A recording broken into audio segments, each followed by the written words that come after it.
বিশাল পরিমাণ সাধারণ মানুষ তারা আজকে এসছেন, জনস্রোতের মাঝে করে এসছি, জনস্রোতের মাঝে করে আজকে নমিনেশন দিতে এসছি।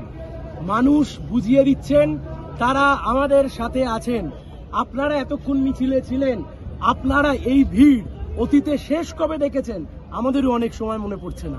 এই যে বিপুল মানুষ আজকে জড়ো হয়েছেন, আজকে প্রমাণ করে দিল তমলুক লোকসভায় বামপন্থীরা, লাল ঝান্ডা, বাম গণতান্ত্রিক ধর্মনিরপেক্ষ শক্তি, আমরা লড়াইতে আছি, আমরা জিতবার লড়াইতে আছি। Smart news Bangla, smart news Bangla.